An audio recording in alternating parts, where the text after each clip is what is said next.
आप देख रहे हैं लाइव हिंदुस्तान और इस वीडियो को आप तक पहुंचाने में हमारा सहयोग किया है KR मंगलम यूनिवर्सिटी ने। एक होता है जज्बा, और जज्बा जिसके आगे बड़ी बड़ी ताकतें कई बार पानी भरने लगती हैं, फेल हो जाती हैं, समझ नहीं पाती हैं। खासतौर से ईरान और उसका जो रेजिस्टेंस है, जिसमें यमन के हूती, अंसारुल्लाह है, हिजबुल्लाह है और भी संगठन है, 40 से ज्यादा संगठन है। उनका जज्बा न पश्चिम समझ पाता है, ना अमेरिका जो कि खुद उनसे भिड़ रहा है वो समझ पाता है, ना इसराइल समझ पाता है, ना अरब देश समझ पाते हैं। जज्बा कई बार बहुत बड़ी ताकत बन जाता है, आपके हथियारों और आपके एग्रेशन से भी बड़ी। यह हमने 40 दिनों की जंग में भी देखा और अभी भी देख रहे हैं। बात हूती की करेंगे, पहले दिव्यांशु आपको बताएंगे कि अपडेट क्या है, फिर इस जज्बे पर आगे बढ़ेंगे, क्योंकि जज्बे के आगे बड़े बड़े लोग सरेंडर हो जाते हैं और इसको बहुत डीप समझने की जरूरत है। बिल्कुल, जिस तरीके से हमने कल देखा कि पूरा माहौल चेंज हो गया था, तब जब ईरान की एक एयरलाइन यमन की राजधानी जो सना है, जो हूथियों के कंट्रोल में इस वक्त है, वहां पर उतरने की कोशिश करती है और जवाब में पहले थ्रेट दिया जाता है सऊदी अरब की तरफ से और वापस से उनके फाइटर जेट घुस के बमबारी करते हैं। फिर जो प्लेन था वो हुदैदा पहुंच जाता है वहां से मुड़कर। तो एक तरीके से खुले जंग का ऐलान सऊदी की तरफ से किया गया। जो 10 साल पहले एक सीजफायर हुआ था करीब करीब, वो टूट गया और अब हूथियों की तरफ से साफ तौर पर एक चेतावनी दी गई है। और चेतावनी ही समझे या फिर यह समझे कि ईरान एक तरीके से समझ चुका है कि कैसे इन सबको कंट्रोल में करना है। एक रास्ता है, होर्मुज का नाम आप बहुत सुन रहे होंगे इस वक्त की किस तरीके से बंद हो जा रहा है, तो तेल के भाव अचानक से आसमान छूने लग रहे हैं। लेकिन उस बीच में एक और रास्ता है जो थोड़ा बहुत एक तरीके से कहें तो इन प्राइसेस को और ज्यादा ऊपर जाने से बचा रहा था, मगर अब उस पर भी संकट आने वाला है। और अगर इस तरीके से संकट आया तो फिर क्या होगा वो हमें समझना होगा। हूथियों के कंट्रोल में उनके जो यमन है उनसे ठीक बगल में अगर आप देखेंगे, शुरुआत से मैं आपको दिखाऊं तो ये एक है बाब अल मंदेब और एक है स्वेज कैनाल, स्वेज नहर। ये दोनों चीजें इस वक्त बंद होने की कगार पर ऐसा लग रहा है कि चली जा रही हैं, क्योंकि अगर हूथियों ने इन्हें बंद किया तो समझ लीजिए कि पूरे विश्व में कहीं ना कहीं मंदी का दौर आ जाएगा। और वो क्यों आएगा, इसे समझने के लिए हम वीडियो की जगह अब ग्राफिक का सहारा लेते हैं, आखिर क्या इसमें खास है। तो सबसे पहले समझेंगे कि बाब अल मंदेब है क्या। हमने बहुत सारी वीडियोस में इसके बारे में चर्चा की है। यह है बाब अल मंदेब, बिल्कुल होर्मुज की तरह एक संकरा रास्ता, और अगर कहें तो होर्मुज से भी थोड़ा सा चौड़ा है ये, जिसके सहारे वैश्विक जो रूट्स हैं, जो तेल कंपनियां हैं, इसके अलावा अनाज ले जाने वाली आपकी डेली रूटीन की जो चीजें होती हैं, चाहे वो बेकरी की हो या फिर डेयरी की हो, वो सारी चीजें इधर के रास्ते पहुंचती हैं, यूरोप से लेके एशिया तक। और अगर इसे बंद किया जाएगा तो समझिए कि ये जो रास्ता अगर देख रहे हैं हमारे इंडिया के लिए भी इंक्लूडिंग, ये जो रास्ता यहीं से हम यहां से घूम जाते हैं, तब उसकी जगह अगर ये बंद हुआ तो हमें यहां से जाना पड़ेगा, यानी ये पूरे अफ्रीका का चक्कर लगाना पड़ जाएगा। और इससे न सिर्फ कॉस्ट बढ़ेगी बल्कि दिन जो हैं वो उनके रूट्स के बढ़ जाएंगे, कि जो सहारे वो जा रहे हैं वो दिन बढ़ता जाएगा। तो पहले समझिए, लाल सागर और अदन की खाड़ी के बीच में ये एक जो है स्थित सकरा समुद्री रास्ता है। ये 3 क्षेत्रों को जोड़ता है। सबसे पहले जिबूती यहां पे पड़ता है अफ्रीका में, उसको जोड़ता है अरब प्रायद्वीप यानी यमन जो है, यहां से समझिए इनको जोड़ता है, अरब देशों को एक तरीके से जोड़ता है, वैश्विक रूट का काम करता है, और एक हिंद महासागर को भी जोड़ता है। यानी ये एशिया से यूरोप जाने वाले जहाजों को इसी रास्ते होकर गुजरना पड़ता है। एक रास्ता हमारा ये था, यहां से आप निकल सकते हैं, लेकिन ये चूंकि अरब देशों के लिए ज्यादा मायने रखता है, मगर ये जो रास्ता है ये पूरा वैश्विक रूट है। अब इससे आगे अगर बढ़ेंगे तो इसका नाम एक तरीके से हम लेते हैं गेट ऑफ टीयर्स के रूप में, यानी आंसुओं का एक दरवाजा। अब अरबी में बाब अल मंदेब का जो नाम मतलब है वो आंसुओं का दरवाजा है। यहां तेज हवाएं पहले चलती थी, इतिहास में अगर जाके आप देखेंगे समंदर जो है वो खतरनाक था। यहाँ पे ये दिखाया गया ग्राफिक पे किस तरीके से पहले दिक्कतें हुआ करती थी। पुराने समय में कई जहाज यहाँ पर डूब जाते थे, जो भी इस रूट का इस्तेमाल करते थे। समुद्री डाकुओं का भी यहाँ पे खतरा रहता था, इसलिए व्यापारी कहते थे कि यहां से या तो बहुत पैसा मिलेगा या फिर जान चली जाएगी। मतलब अगर आप पास कर गए उसे तो खजाना ही है, नहीं तो फिर दिक्कत है। इसकी अहमियत 1869 में तब बढ़ जाती है जब स्वेज कैनाल को खोला जाता है, यानी स्वेज नहर का निर्माण किया जाता है, एक कंपनी का गठन किया जाता है बाकायदा इसे चलाने के लिए।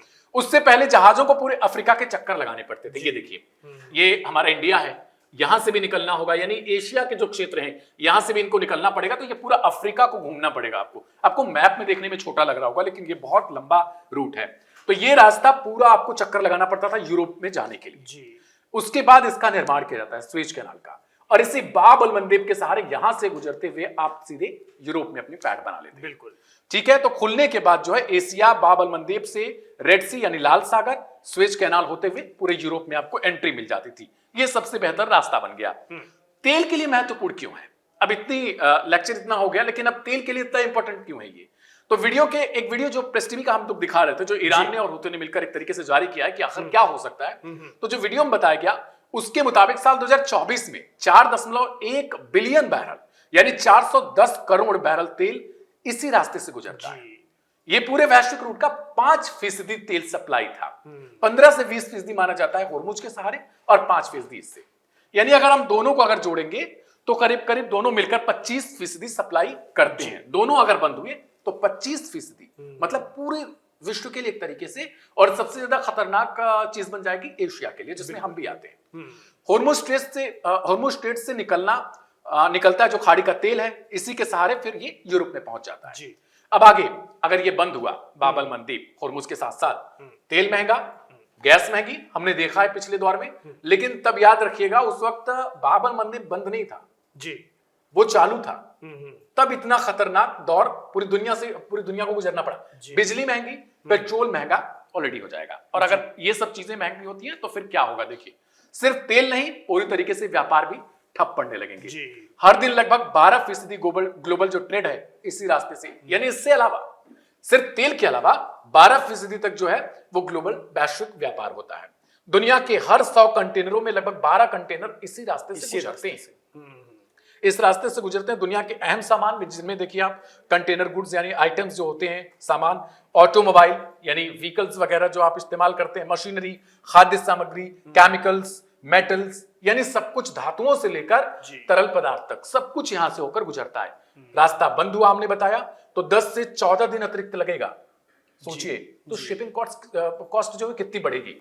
यहां से अभी तक आप जा रहे थे, इसको अगर हुतियों ने बंद किया तो आपको यहां से गुजरना पड़ेगा, और इससे 10 से 14 दिन अतिरिक्त वक्त लगेगा, ज्यादा डीजल खर्च होगा। जाहिर सी बात है कि जो जहाज रानी यहां से गुजरेंगी उनके लिए ज्यादातर तेल का इस्तेमाल करना पड़ेगा। खर्च ऑटोमेटिक जो है बढ़ जाएगा।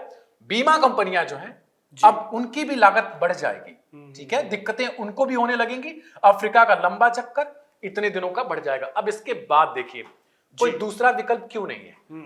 होर्मुज के लिए कुछ पाइपलाइंस हैं जी, जैसे हमारी बातचीत, हमारे कंट्री की बातचीत चल रही है, सऊदी अरब, यूएई, इन सबसे बातचीत चल रही है कि हम पाइपलाइनें बिछा लेंगे, होर्मुज से हमें आना जाना बंद हो जाएगा, तेल उसी पाइप से खोलकर ले लेंगे वापस, ठीक है। अब इराक तुर्की पाइपलाइन है होर्मुज के लिए, ईरान ओमान पाइपलाइन है, ईस्ट वेस्ट पाइपलाइन है सऊदी अरब का, सीमित विकल्प इसके लिए मौजूद है। लेकिन अगर बाब अल मंदेब बंद हुआ तो इसके लिए कुछ भी नहीं है, अभी तक कोई विकल्प नहीं है, ना कोई पाइपलाइन है, ना कोई वैकल्पिक समुद्री रास्ता है। एकमात्र रास्ता यही समुद्री मार्ग है जी। मतलब कुछ भी आपके लिए एक ऑब्जेक्टिव या फिर दूसरी चीज नहीं बचती है आपके लिए। बाब अल मंदेब बंद होने का असर क्या क्या होगा? आप देखिए, मैंने शुरुआत में बताया था वैश्विक मंदी का खतरा मंडराने लगेगा। क्यों? तेल के दाम बढ़ेंगे जी, और उसी पे सब कुछ होता है। आपके परिवहन के लिए हर एक चीज की जरूरत पड़ती है। महंगाई अपने आप बढ़ जाएगी क्योंकि लागत बढ़ेगा, शिपिंग खर्च बढ़ेगा जी, समंदर में भी जहाज कंपनियों के लिए मैंने बताया 10 से 14 दिन अतिरिक्त लगेगा। सप्लाई चेन जो है जिस तरीके से ये पूरा निर्बाध होकर चल रही थी वो सब कुछ धीरे धीरे टूटने लगेगी जी। सिर्फ बाब अल मंदेब के बढ़ने से कच्चे तेल के दाम बढ़े तो खाने पीने की सामान महंगी होगी, लंबा रास्ता, ज्यादा डीजल, ज्यादा बीमा, शिपिंग खर्च कई गुना तक बढ़ेगा, माल की डिलीवरी में देरी होगी, रुकावट बढ़ेगी। और इसके बाद क्या होगा? किन किन चीजों पर? पेट्रोल, डीजल, बिजली, गैस, खाद्य पदार्थ, इलेक्ट्रॉनिक, रोजमर्रा की चीजें, यानी साफ है। अगर देखिए इकोनॉमिक्स क्या कहता है कि अगर लागत बढ़ती है तो जो कॉस्ट है चीजों की वो बढ़ने लगेगी, यानी और उसके बाद जो चीजें बिकती हैं मार्केट में वो महंगी होंगी, और महंगी होंगी तो लोग जो है कम खर्च करेंगे, और खर्च जब कम करेंगे तो किसी देश के लिए सबसे खराब स्थिति यही बन जाती है और सरकार को फिर जिम्मा संभालना पड़ता है। बिल्कुल। और शुरू में जो हमने जज्बे की बात की थी, क्योंकि यमन के अंसारुल्लाह ऐसा कर सकते हैं, इसलिए दिव्यांशु ने ये पूरा आपको इसके नुकसानात बता दिए कि क्या दिक्कतें पेश आएंगी पूरी दुनिया को। वो इसलिए ऐसा कर सकते हैं क्योंकि बहुत सारे लोग, जब ये हमला हुआ कल सऊदी ने यमन पर अटैक किया तो बहुत सारे लोग कमेंट बॉक्स पर कह भी रहे थे कि भाई ये सऊदी ने नहीं इजराइल ने किया होगा और इस बार तो हुती गए, और लेकिन आप उस जज्बे को समझिए जिसका हमने शुरू में जिक्र किया था। वो ऐसा कर सकते हैं क्योंकि उन्होंने पहले भी ऐसा किया है और किया था। ये 2025 की बात है। इसी बाब अल मंदब को रेड सी पर बंद कर दिया था। अमेरिका छुड़वाने के लिए गया था। अमेरिका ने खूब हमले किए, पलटवार अंसारुल्लाह ने भी किया। हालात ये बने, अमेरिका के साथ ब्रिटेन भी आ गया और भी देश आ गए, लेकिन अंसारुल्लाह टस से मस नहीं हुए, शहादतें हुई। वो कहते हैं कि देखिए, इसीलिए हमने शुरू में जिक्र किया, आपको समझना पड़ेगा जब हम बार बार इस लफ्ज का इस्तेमाल कर रहे हैं, जज्बा हुसैनी जो है उसका ये मतलब है कि मर जाएं तो मर जाएं, शहादत अच्छी बात है, लेकिन गलत काम के लिए, बातिल के आगे झुकेंगे नहीं। जो हमारी नजर में गलत है उसके आगे झुकेंगे नहीं और आखिरी सांस तक लड़ते रहेंगे। यानी करोड़ लोग भी हैं तो आखिरी व्यक्ति भी लड़ता रहेगा। अब आप किस किस को मारेंगे और कैसे मारेंगे? तो ये वो जज्बा है। यही काम अंसारुल्लाह ने किया था बाब अल मंदब में। अमेरिका ने बहुत मारा, ब्रिटेन ने बहुत मारा, और भी देश आ गए थे, इजराइल भी था, सब हार गए। एक वक्त वो आया कि अमेरिका को बैठना पड़ा और कहना पड़ा हाथ जोड़ के कि भैया आप बहादुर हो, आप बहुत अच्छा लड़े। ये हम नहीं कह रहे हैं, प्रेसिडेंट ट्रंप ने खुद कहा था ये लफ्ज, हूती बहादुर हैं और वो बहुत अच्छा लड़े। अमेरिका ने समझौता करके उस जगह से हट गया था कि हमारे जहाज जाने दीजिए, अब इजराइल वगैरह का आप अपना देख लीजिए। ये तब की बात है जब गजा पर इजराइल आक्रामक था, हूतियों ने बाब अल मंदब को बंद कर दिया था। तो हमें यह समझना पड़ेगा कि वो दोबारा से ऐसा कर सकते हैं। सऊदी ने मधुमक्खी के छत्ते पर हाथ डाल दिया है, अमेरिका का समर्थन है। खुद प्रेसिडेंट ट्रंप ने कहा कि मेरी बात हुई थी MBS से, मोहम्मद बिन सलमान अल सऊद से, और मोहम्मद बिन सलमान अल सऊद ने, कुछ अधिकारी बता रहे हैं कि फिर ट्रंप को फोन किया और कहा कि हमें सपोर्ट कीजिए, हमें अब आपके सपोर्ट की जरूरत पड़ेगी। तो ये लोग एक अलग मोर्चा खोल चुके हैं, लेकिन फंस गए हैं और इससे दुनिया फंसेगी। यमन के अंसारुल्लाह उसी जज्बे के साथ चलते हैं जिससे ईरान चलता है, हिजबुल्लाह चलता है, और आपको उसे समझना पड़ेगा। बहुत से लोगों के लिए ये आतंक का पर्याय हो सकता है, बहुत से लोगों के लिए ये हो सकता है कि ये ऐसा क्यों करते हैं, या बहुत से लोगों के लिए ये हो सकता है ये आत्मघाती है, लेकिन उनके जज्बे को समझिए। वो आज भी डटे हुए हैं और वो अपने कौल पर कायम है। हमने यमन की कई वीडियोस ऐसी भी दिखाई थी जब यमन के अंसारुल्लाह ईरान पर, इजराइल पर मार रहे थे गजा के दौर में, तो हमने देखा था कि एक बच्चा और एक पिता जो है दुकान में बैठे हुए हैं, बहुत छोटा बच्चा है अपने पिता के साथ, पिता की दुकान है, बाजू में आकर मिसाइल गिरती है, वो नॉर्मल रहते हैं, दूसरी तीसरी चौथी बम गिरता है, वो नॉर्मल रहते हैं, फिर चौथी जब गिरती तो अपने बच्चे को थोड़ा सा अपने सीने से लगा लेते हैं। तो ये वो कौम है, ये वो लोग हैं, ये डरने वाले लोग नहीं है और ये ऐसा कर सकते हैं। इसलिए बाब अल मंदब का बंद होना बहुत बड़ा खतरा बन सकता है। और दिव्यांशु ने आपको बताया कि कितना इंपॉर्टेंट है, कितना अहम है ये रास्ता दुनिया के लिए। बिल्कुल। और मैंने कल कुछ कमेंट देखे थे, जल्दी से ये बोल दूं कि बहुत लोग कह रहे थे कि आप लोग युद्ध को लेकर बहुत प्रचार करते हो।